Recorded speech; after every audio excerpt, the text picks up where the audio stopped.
obviously I want to talk specific recruits, but also the technology being used right now in recruiting. You've got coaches even getting email addresses apparently and using their phone to actually text themselves.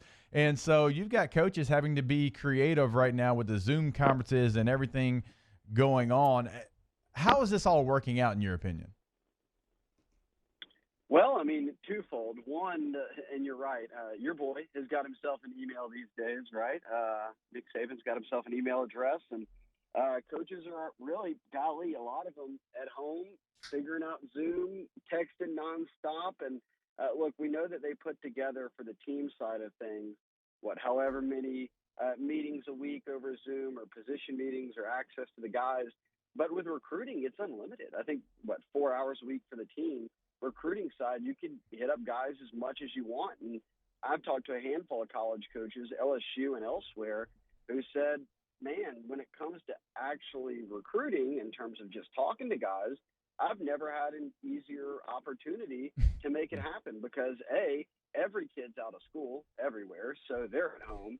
And then B, every parent, for the most part, is at home or working from home or something like that. So between recruits and their guardians, normally you're having to wait until everybody gets home from work or after school or after practice and workouts or after homework, whatever it might be.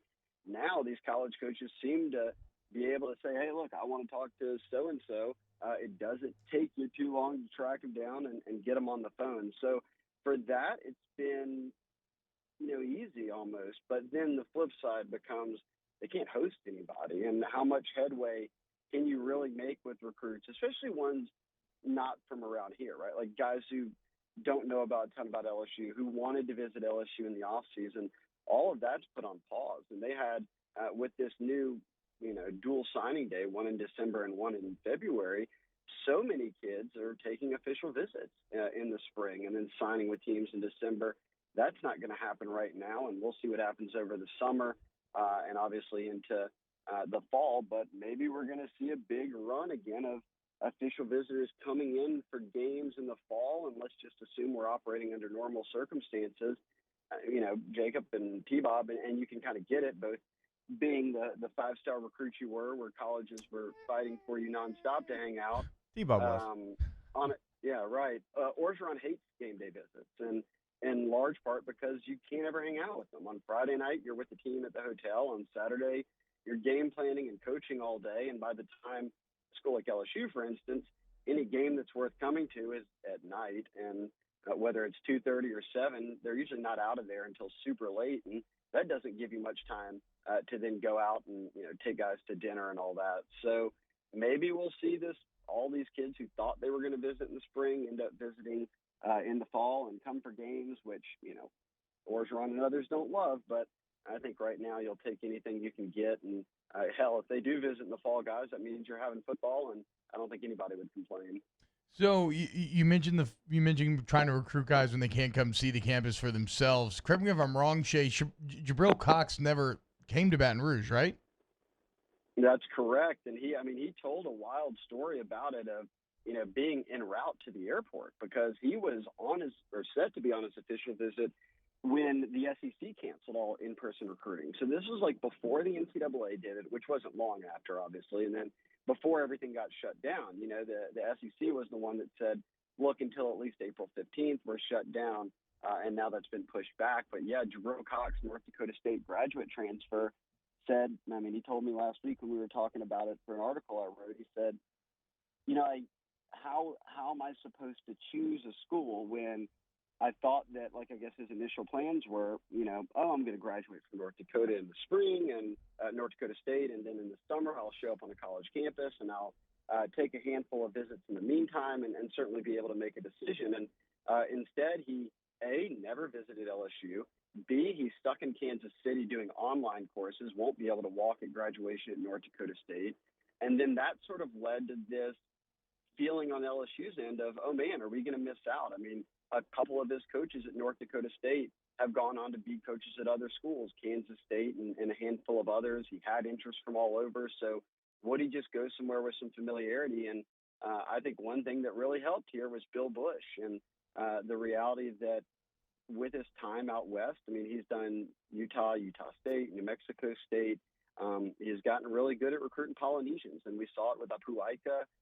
Sione Fanua, another defender on LSU's team, was in that class with Apu and signed, and both of them in large part because of Bill Bush. And he's a guy who's flown out to all these different Polynesian islands, from Hawaii to Tonga and American Samoa, which is where Jabril Cox's mother's from, and done recruiting. So when he found that out, he sort of got on the phone almost every day with Jabril and his mom and just talked about things. And Jabril said, look, at the end of the day, in my culture, the Polynesian culture, family and trust is sort of paramount. And if we're not going to be able to see any of these places, nobody did a better job of selling that to us than Bill Bush. So kudos to him and the staff for getting that done. And, man, I'm actually, now that you say it, T-Bob, Jabril Cox committed to LSU as a grad transfer.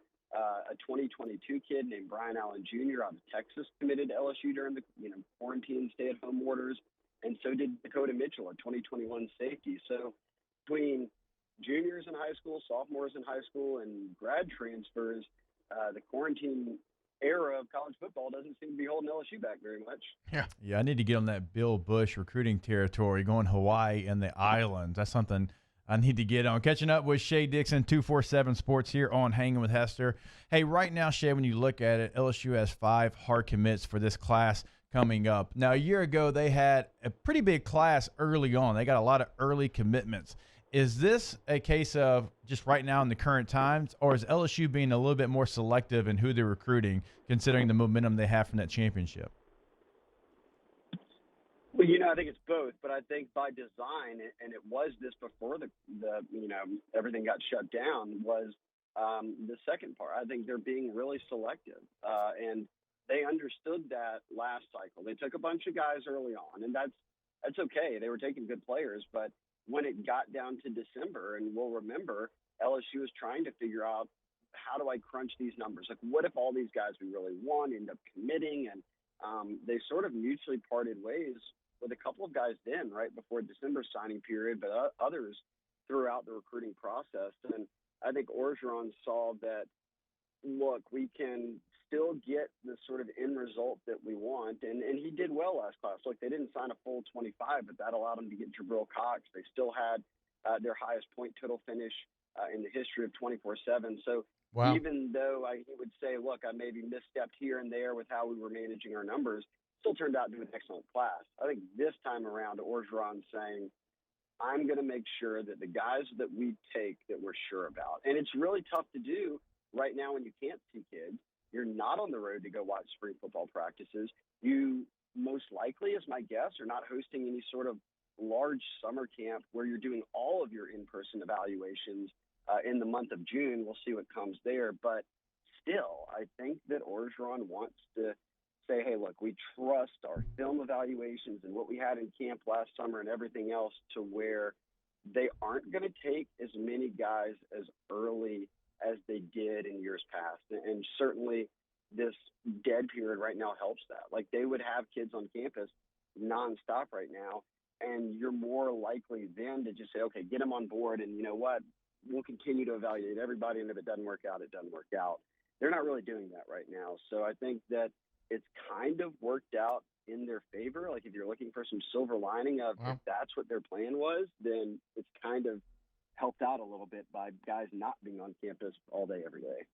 We're talking to the most knowledgeable as well as the most stylish recruiting expert in the entire state, maybe the entire country, Shea Dixon, Geaux247. Definitely most stylish. I mean, that's unparalleled. Yeah, no doubt. No doubt. What about so if they want to be sure of their guys, what can you tell me about 2022 safety Bryan Allen Jr. and then how do you react to the commit? Like, what's the appropriate way for a fan to react to the commitment of a 2022 player?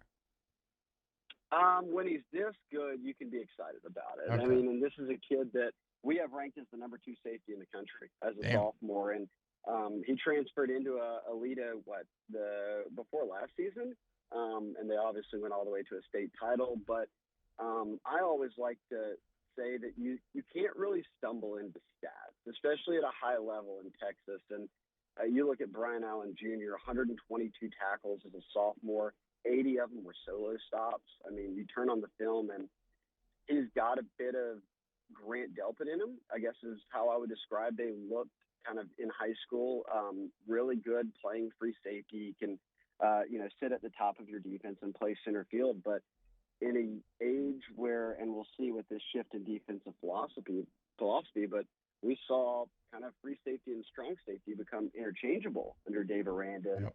A guy like Bryan Allen Jr. can do both. I mean, he can get down into the box and play the run. He's a very willing tackler. You look at just his bloodlines, and father played big-time football. I think it's just one of those things where you look at a kid who, he's a sophomore, but if you've got those kind of stats, that kind of film, you're already 6 feet tall, you already weigh 185, 119, 190 pounds at 15 years old, then you're like, okay, let's go ahead and get him on board. And I mean, he had offers from everybody. You name it. I mean, he was up there into the 20s in his total offers. So, reminds me, I think this is a Grant Delpit type addition for him. And look, 2022, again, they're being picky in this 2021 class, but you look ahead to the sophomores, they've got him and Bryce Anderson, who's another one of the top players in Texas, a top 100 prospect overall, and a top 5 safety. So nobody else out there in the country is offering up, the number 2 and number 4 safeties in the country. LSU's got them both committed as sophomores. It's a really good start for them. This class and next class, safety is important because we're moving beyond the days of Delpit, and Jacoby Stevens will be in his final year, and Todd Harris will be on the back end of his career, Cam Lewis. So this shift towards Mo Hampton and Jordan Tolles and guys like Bryan Allen and Bryce Anderson are sort of the future at the safety spot. All right, he is Shea Dixon. You can follow him on Twitter at Shea Dixon. Also, Geaux247.com. Shea, always appreciate your time, brother. All right, guys, I enjoyed it. Y'all be good out there.